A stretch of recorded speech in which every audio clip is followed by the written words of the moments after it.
Hey everyone, let's dive right into this explainer and completely deconstruct what is honestly a truly fascinating case study. Today, we're looking at exactly how a 25-year-old built a portfolio nearing $600,000. And the kicker? He did it by entirely ditching all that complex financial acrobatics we hear so much about and going for radical simplicity instead. You see, at 18, this creator made a promise to himself to figure out how money actually works, so he could become the mentor he always wished he had. So what we're going to look at today is the exact blueprint of what he built. Now, before we get too deep, let's make something absolutely crystal clear. What we're doing here is radical transparency in action. We are looking at a real, messy, deeply personal portfolio. This is absolutely not financial advice, and the creator himself is the very first person to admit that his setup is far from optimal.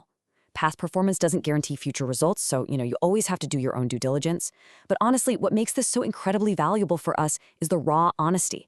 We are going to see the big winners, the embarrassing losers, and the exact overlapping funds he wouldn't repeat if he were starting fresh today. So here's our roadmap for today. 1. The mindset shift. 2. Inside the portfolio. 3. What not to do. 4. How to start today. And 5. The ultimate habit. Let's get into it. Starting off with section 1, the mindset shift, changing how to invest. The crazy thing is, this creator actually originally started out doing this the exact wrong way. He thought investing was all about picking the absolute perfect stocks. He bought individual companies, he tried to day trade options, and his summary of how all that went? Well, it didn't work. It was incredibly stressful. In fact, he jokes that the stress literally cost him a few inches of his hairline. It's just that classic contrast, right? The highly stressful, unpredictable reality of active stock picking versus the seemingly boring but ultimately super steady profitability of index funds. His massive pivot came when he learned about a very famous bet. And that pivot was inspired by none other than Warren Buffett. Buffett notoriously made a bet that he could beat professional, highly paid hedge fund managers simply by putting his money into a low-cost index fund and literally just leaving it completely alone, while those experts actively scrambled to pick winning stocks. And years later, well, Buffett won, and with a fraction of the effort. That right there is the entire philosophy behind this $600,000 portfolio. Don't try to find the needle in the haystack. Just buy the whole haystack. All right, moving to section 2, inside the portfolio, ticker by ticker. Let's pop the hood, shall we? Notice the distribution here. Specifically, look at how heavily weighted this portfolio is toward VTSAX at a whopping 43%. We're going to talk about exactly why that is in a second, but right off the bat, this proves that this is a real non-optimal strategy. I mean, it's heavily overlapping, but you know what? It actually works. It completely beats waiting around forever trying to craft the perfect portfolio. So let's break down the real foundation here. First up, VOO. That's Vanguard's S&P 500 fund. It makes up 12% of his portfolio, and it's up 26%. The absolute magic here? It has a tiny expense ratio of just $3 a year for every 10 grand you invest. That's practically nothing. Next is QQQM, which gives him that heavy tech exposure. Now, he knows it overlaps with VOO, but he really wants that aggressive growth. And finally, there's SCHD for dividends. Since he's young, he's prioritizing long-term growth over cash payouts right now, which is why this one is just a tiny little 1% sliver. But hey, it's definitely not all green numbers. Ouch, down 21%. This represents his most embarrassing mistake, a copper miners fund called COPX. It's under 1% of his entire portfolio, but he openly admits he bandwagoned onto the copper hype way too late after his friends were hyping it up. He chased the hype train and, yeah, he got burned. We've all been there. But actually, even his COPX failure serves a brilliant purpose for us, because it perfectly defines what an ETF actually is. Exchange-traded funds are incredibly flexible. They don't just have to track huge corporate indexes like the S&P 500. They can track commodities like copper or gold, or even entire specific sectors. That flexibility is exactly why he prefers them over just blindly betting on single stocks.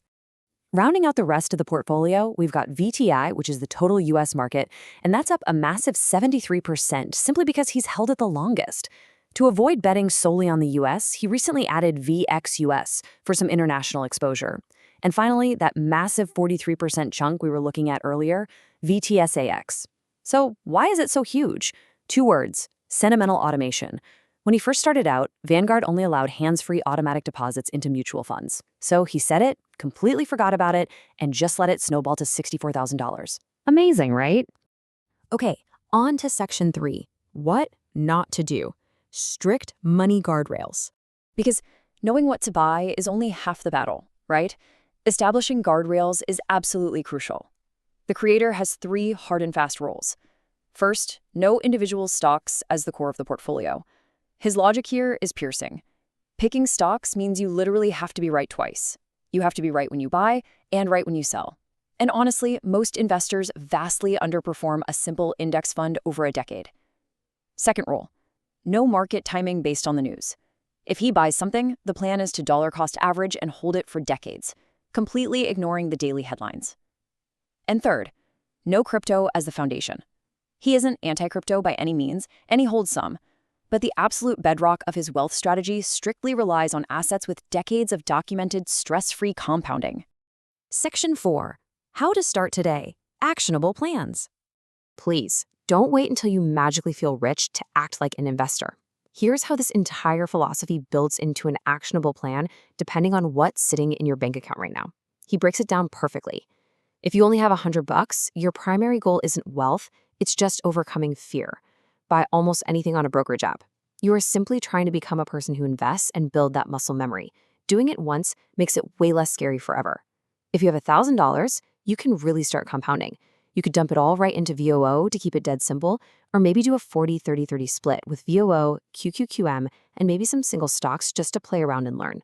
But if you have $10,000, his strategy shifts gears heavily toward maximizing tax efficiency. And that leads us to a real game changer, the Roth IRA, which we really need to demystify right now. In plain English, a Roth IRA is just a retirement account where you put in money that has already been taxed from your paycheck. The absolute magic here is that all the future growth is entirely tax-free. If you invest $1,000 and it grows to $1,700, that $700 in pure gains is fully 100% yours. The IRS literally cannot touch it. So the creator's order of operations dictates maxing this out first, up to the 2026 limit of around $7,000, before putting a single dime into a regular taxable brokerage account. And finally, Section 5, the ultimate habit, automating success. We've covered the mindset, we've covered the exact funds, and we've covered the rules. But the single most crucial point that turns a decent plan into a $600,000 reality is this: automate everything.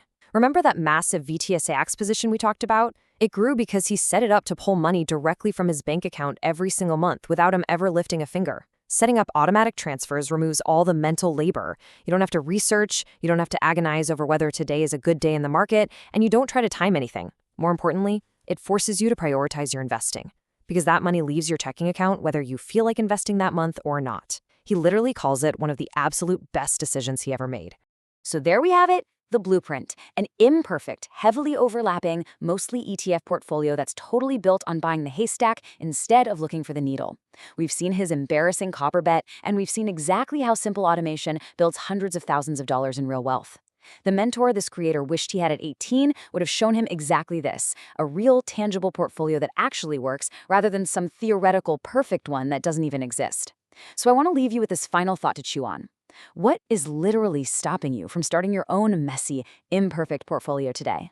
Starting with something real beats waiting around for something perfect, for sure, every single time. Keep it simple, automate the whole shebang, and just start. Thanks for joining me on this explainer, and I will see you in the next one.